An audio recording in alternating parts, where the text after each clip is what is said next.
ఇది కేవలం సమాచారంగా మాత్రమే భావించండి. వైద్య నిపుణులను సంప్రదించండి. సార్ అసలు గట్ హెల్త్ అంటే ఏంటి? అది మన ఆరోగ్యానికి ఎంతవరకు ముఖ్యమంటారు? రోజువారీ చిన్నప్పటి నుంచి కానీ చనిపోయేంత వరకు కూడా రోజు కూడా మనం తినే బతకాల్సి ఉంటుంది. బ్రతకడానికి తిండి ఎంత ముఖ్యమో ఆ బాగా బతకడానికి కూడా తిండి అంతే ముఖ్యం. తిండి వలన చాలా ఎంత ఆరోగ్యం ఇస్తుందో అనవసరపు తినటం వల్ల కూడా అంతే హానికరం అయ్యే అవకాశాలు ఉంటుంది. సో వయసు మారిన కొద్దీ కూడా మన ఆహారపు అలవాట్లు కూడా మార్చుకోవాల్సి ఉంటుంది. అట్లాగే ఒక వయసు దాటిన తర్వాత కొత్త వ్యాధులు వచ్చినందుకు ఎస్పెషల్లీ క్రానిక్ డిసీజెస్ షుగర్ కానివ్వండి, బీపీ కానివ్వండి, వివిధ రకాలైన క్యాన్సర్ కానివ్వండి, ఉబ్బసం కానివ్వండి, లేకపోతే ఒబెసిటీ అవనివ్వండి, దాని తగ్గట్టు మనం ఆహారపు అలవాట్లలో కూడా చేంజ్ చేసుకోవాల్సి ఉంటుంది. సార్ ఇప్పుడు జీర్ణ వ్యవస్థ మెరుగుపడడానికి గానీ కొన్ని ఆహారాలనేవి ఉంటాయి కదా! ఎలాంటి ఆహారం తీసుకోవచ్చు వీటి కోసం? మెయిన్గా ఈ జీర్ణ వ్యవస్థ బాగా పనిచేయాలంటే ఈజీగా అరుగుదలయ్యే పదార్థాలే కాకుండా ఫైబర్ రిచ్ ఫుడ్ అంటే ఎస్పెషల్లీ కానీ వెజిటేబుల్స్ కానీ ఫ్రూట్స్ కానీ వీటిని ఎక్కువగా ఆహారంలో తీసుకోవటం మంచిది. ఇవి అజీర్తి కానీ మలబద్ధకం కానీ చాలా వరకు అవాయిడ్ చేస్తుంటాయి. ఎప్పుడైతే ఫైబర్ తీసుకుంటామో దాని మన మోషన్ ఒక బల్క్ పెరిగి అది ఈజీగా కిందకి విసర్జన చేయడానికి వీలుగా ఉంటుంది. ఎప్పుడైతే మనం ఈ ఫైబర్ ఫుడ్ అనేది తక్కువ తీసుకుంటామో మన మోషన్ క్వాంటిటీ అనేది తక్కువ అయిపోతుంది. దానివల్ల తక్కువ క్వాంటిటీ మీద ఎక్కువగా మనం స్ట్రెయిన్ చేయాల్సిన అవసరం ఏర్పడుతుంది. దానివల్ల మోషన్ పద్దాక స్ట్రెయిన్ చేయటం వల్ల మలబద్ధకం ఏర్పడి దాని తర్వాత వల్ల వచ్చే సమస్యలు ఏర్పడతాయి. మెయిన్గా పైల్స్ కానీ, ఫిషర్స్ కానీ, ఫిస్టులాస్ కానీ ఇవన్నీ మలబద్ధకం ద్వారా కాంప్లికేషన్ వచ్చి ఏర్పడతాయి.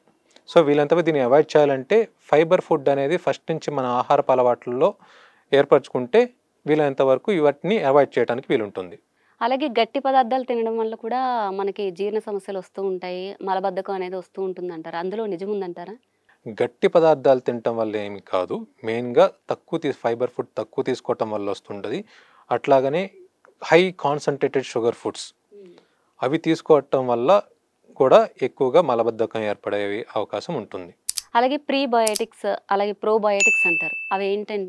అవి ఏంటి? అసలు అవి ఎందులో ఉంటాయి? ఏ ఆహారాలు తీసుకోవడంలో ఉంటాయి? ప్రీబయోటిక్ అండ్ ప్రోబయోటిక్ ఫుడ్స్ అంటే ఎస్పెషల్లీ కొన్ని మనిషికి హానికరమైన బ్యాక్టీరియా ఉంటే అట్లాగే మంచి చేసే బ్యాక్టీరియా కూడా ఉంటాయి.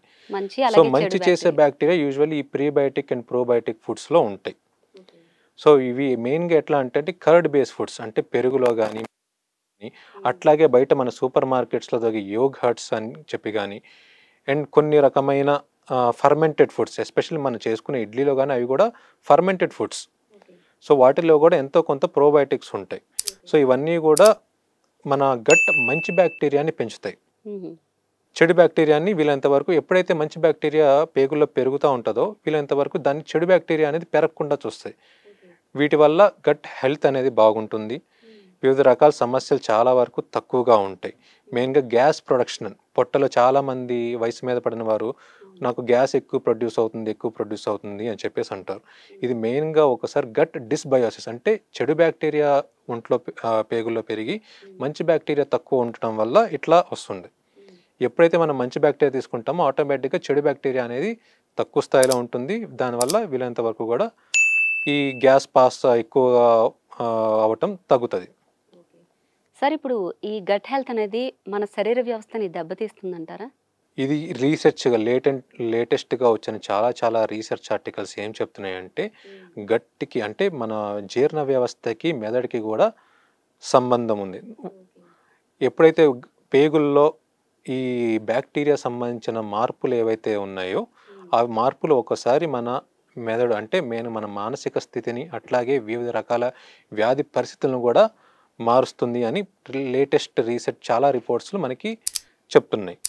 సో ఎగ్జాక్ట్గా క్లియర్గా మొత్తం ఏ బ్యాక్టీరియా ఎంత పెరుగుతుందో దాన్ని బట్టి రావట్లేదు. కొన్ని ఇపాటికే చాలా వరకు తెలుసు. ఎస్పెషల్లీ హెచ్ పైలోరీ బ్యాక్టీరియా అనేవి పొట్టలో పెరగటం వల్ల అల్సర్ రావటము. సో ఇలాంటివి ఇప్పుడిప్పుడే ఇంకా పెరుగుతున్నాయి.